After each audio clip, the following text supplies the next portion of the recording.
ይሄ የጅማ ጎርፍ ነው። 3 መኪና ይዞ ሄዷል። 4 ባጃጅ፣ 3 ሞተር። በታሪክ ታይቶ የማይታወቅ እጅግ ከባድ እና አደገኛ የሆነ የጎርፍ አደጋ በጅማ ከተማና በዙሪያዋ በሚገኙ አካባቢዎች ላይ ተከሰተ። በአካባቢው ለተከታታይ ሰዓታት የጣለው ከባድ ዝናብ ያስከተለው ይህ ጎርፍ በከተማዋ ሰፊ የመኖሪያና የንግድ ቀጠናዎችን ሙሉ በሙሉ በውሃ እንዲሸፍኑ አድርጓል።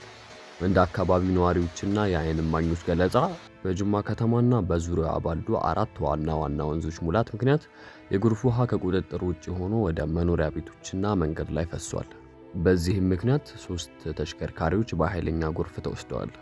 የሰው ሕይወት ማለፉንና በርካታ ንብረቶች መውደማቸውን የሚያሳዩ አሳዛኝ መረጃዎች እየወጡ ይገኛሉ። በአካባቢው የደረሰው ጉዳት ከምን ደረጃ ይደርሳል? የሕይወት አድን ስራውስ እንዴት እየተከናወነ ነው? ሙሉ መረጃውን ይዘንላችሁ ቀርበናል። አብራችሁን ቆዩ።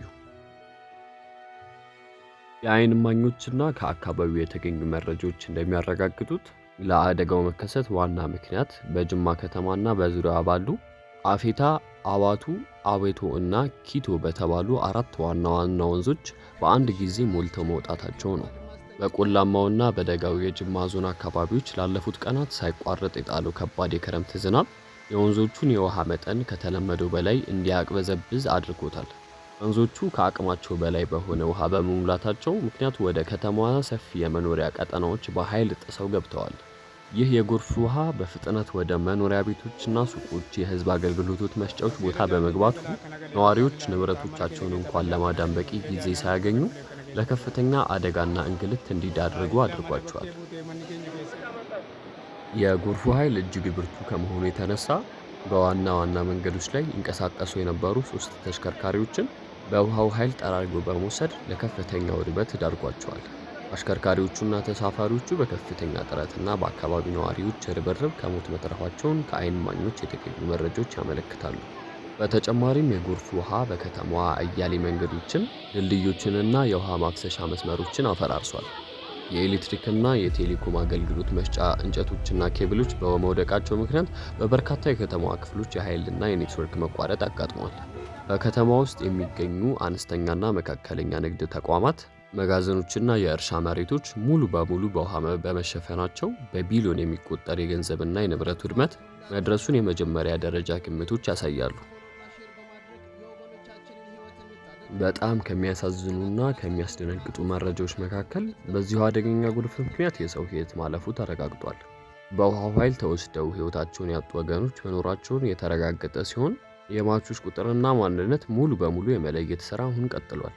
ከዚሁ በተጨማሪ በርካታ ሰዎች የከባድና ቀላል የአካል ጉዳት ደርሶባቸው በአቅራቢያቸው ወደሚገኙ የሕክምና ተቋማትና ሆስፒታል ተወስደው የሕክምና እርዳታ እየተደረገላቸው ይገኛል።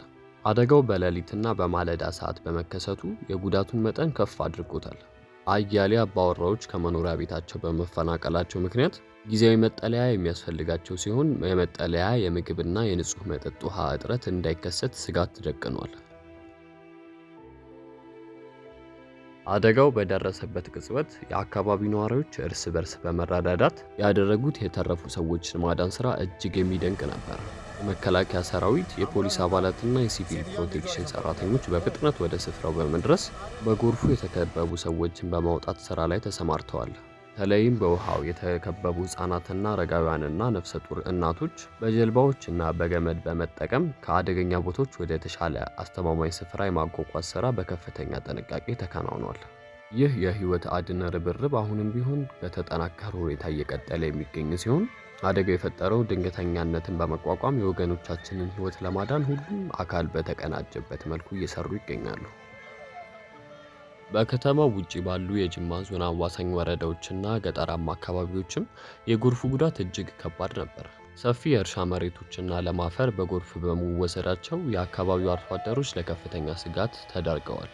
በተለይም ለቡናና በሰብል ልማት የሚታወቀው የጅማ ዞን በርካታ ማሳዎች በሚገኙባቸው የእርሻ መሬቶች በውሃ በመሸፈናቸው እና የቡና ተክሎች በመበላሸታቸው በዘመኑ ምርት ላይ ከፍተኛ አሉታዊ ተጽዕኖ እንደሚያሳድር ይገመታል። ከዚህ በተጨማሪ አያሌ የቤት እንስሳት በጎርፍ መወሰዳቸው የአርሶ አደሩን የኢኮኖሚ መሰረት ያወከ ሲሆን የአካባቢው የተፈጥሮ ሀብትና የአፈር ንጣፍ በከፍተኛ ሁኔታ እንዲሸረሸር ምክንያት ሆኗል።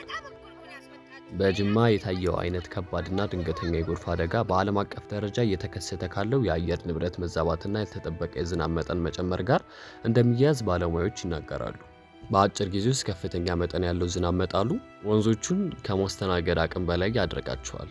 በተለይም ፈጣን የከተሞች እድገት በሚታዩባቸው እንደ ጅማ ባሉ ከተሞች የከተማ ፕላን የመሰረተ ልማት ዝርጋታዎች ከእንደዚህ አይነት ድንገተኛ የተፈጥሮ አደጋ ጋር ተጣጥቦ መገንባት እንዳለባቸው የዘርፉ ተመራማሪዎች ያሳስባሉ። አፈር መሸርሸርን መከላከል፣ የወንዝ ዳርቻዎችን መንከባከብና በከተሞች ውስጥ በቂ የውሃ ማፋሰሻ ቦዮችን መገንባት ወደፊት ሊከሰቱ የሚችል ተመሳሳይ አደጋዎችን ጉዳት ለመቀነስ ወሳኝ መፍትሄዎች ናቸው። በአሁኑ ወቅት በጅማ ከተማና በዙሪያ ባሉ ወረዳዎች አደጋው ባስከሰተው ጉዳት ምክንያት ከመኖሪያ ቤታቸው የተፈናቀሉ በርካታ ወገኖች አስቸኳይ የሰብአዊ እርዳታ ያስፈልጋቸዋል። ጊዜያዊ የመጠለያ ስፍራዎች፣ የምግብ እና የንጹህ መጠጥ ውሃ እና የመድኃኒት ድጋፍ እጅግ አስፈላጊ ሆነዋል። የአካባቢው ግብረ ሰናይ ድርጅቶች፣ የሃይማኖት ተቋማት እና የበጎ ፈቃደኞች ህብረት የተጎዱ ወገኖችን ለመደገፍ የተለያዩ የእርዳታ ማሰባሰብ ስራዎችን ጀምረዋል። ይህ በዜጎች መካከል ያለው የመረዳዳት ባህልና የወገን አለኝታነት በተግባር እየታየ ይገኛል። ሆኖም ግን የጉዳቱ መጠን እጅግ ሰፊ በመሆኑ የመንግስትና የዓለም አቀፍ የበጎ አድራጎት ድርጅቶች የተቀናጀና ፈጣን ድጋፍ ካልታከለበት ችግሩ ወደ ከፋ የጤናና የማህበረሰቡ ውዥንብር ሊያመራ እንደሚችል ተሰግቷል።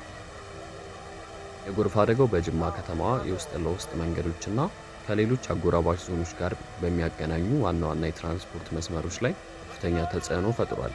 በርካታ ድልድዮችና የጠጠር መንገዶች በመሸርሸራቸው የተሽከርካሪዎች እንቅስቃሴ ተገድቷል። በዚህ ምክንያት ወደ ከተማ የሚገቡና የሚወጡ የህዝብና የጭነት ትራንስፖርት አገልግሎቶች በመስተጓጎላቸው የምግብና የፍጆታ ዕቃዎች ዋጋ እንዳይንር ስጋት ፈጥሯል።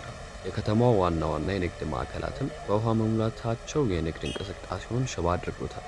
የከተማው አስተዳደር የመንገድና የመሰረተ ልማት ጥገና ባለሙያዎችን በማሰማራት ጊዜያዊ የመተላለፊያ መንገዶችን የመክፈትና አገልግሎቶችን ወደ ነበሩበት የመመለስ ስራ እየሰራ ይገኛል። ከጎርፍ አደጋ በኋላ ሊከሰቱ የሚችሉ ተላላፊ በሽታዎች ሌላው ከፍተኛ ስጋት ናቸው። ፍሳሽ ቆሻሻዎች ከንጹህ ውሃ ጋር በመቀላቀላቸው ምክንያት እንደ ኮሌራ፣ ታይፎይድ እና የሆድ ኳሊፊኬሽን በሽታዎች የመከሰት እድላቸው ከፍተኛ መሆኑን የጤና ባለሙያዎች ያስጠነቅቃሉ። በተጨማሪም የቆመ ውሃ በየቦታው መከማቸቱ የወባ ትንኞችን የማራባት እድል ስለሚጨምር ህብረተሰቡ የተቋጠሩ ውሃዎችን ማፍሰስና ንጽህናውን በጥንቃቄ መጠበቅ እንዳለበት የጤና መመሪያዎች ያሳስባሉ። የጤና ጥበቃ አካላት በተጎዱ አካባቢዎች የድንገተኛ ሕክምና መስጫ ጣቢያዎችን በመክፈት ነፃ የመድኃኒትና የውሃ ማጣሪያ ኬሚካሎች ለህብረተሰቡ የማደል ስራ ላይ ተሰማርተዋል። ይህ በጅማ ከተማ የተከሰተው አሰቃቂ የጎርፍ አደጋ ወደፊት ተመሳሳይ አደጋዎች እንዳይደገሙ ትልቅ ትምህርት የሰጠ ክስተት ነው። ዘላቂ መፍትሄ ለማምጣት የከተማውን የውሃ ማፋሰሻ ቦዮች ድሬኔጅ ሲስተም በሰፊው ማደስና ማስፋፋት ያስፈልጋል። በወንዝ ዳርቻዎች ላይ የተገነቡ ህገወጥና ስጋት ደቃኝ የሆኑ ግንባታዎችን ማካለል እንዲሁም በወንዞች ዙሪያ የዛፍ ተከላና የአፈር እንክብካቤ ስራዎችን መስራት የጎርፍ አደጋን ለመቀነስ ወሳኝ ሚና ይጫወታሉ። በተጨማሪም የቅድመ ማስጠንቀቂያ ስርዓቶች በመዘርጋት ህብረተሰቡ ከአደጋው በፊት አስፈላጊውን ጥንቃቄ እንዲያደርግ የሚያስችሉ የመረጃ ፍሰቶችን ማጠናከር ይገባሉ። በአጠቃላይ በጅማ ከተማ አካባቢ የተከሰተው ከባድ የጎርፍ አደጋ በሰው ህይወት፣ በንብረትና በመሰረተ ልማቶች ላይ ከፍተኛ ጉዳት ያደረሰ አሰቃቂ ክስተት ነው። አሁን ላይ ከተጎዱ ወገኖች ጎን መቆምና የተጀመሩትን የመልሶ ማቋቋም ስራዎች ማጠናከር የሁላችንም ኃላፊነት ነው። እናንተስ በጅማ ከተማ የተከሰተው የጎርፍ አደጋና ከተጎዱ ወገኖች ድጋፍ ጋር በተያያዘ ያላችሁን አስተያየት ምንድን ነው? ሀሳባችሁን ከታች በኮሜንት ክፍሉ ላይ አካፍሉ። ቪዲዮውን ላይክ እና ሼር በማድረግ መረጃውን ለሌሎች እንዲደርስ አድርጉ። በቀጣይም ተመሳሳይ ወቅታዊ መረጃዎች እንዲደርሷችሁ ቻናላችንን ሰብስክራይብ በማድረግ አብራችሁን ቆዩ። ስለተከታተላችሁኝ በእጅጉ አመሰግናለሁ።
मंडळ आता आहे की नॉट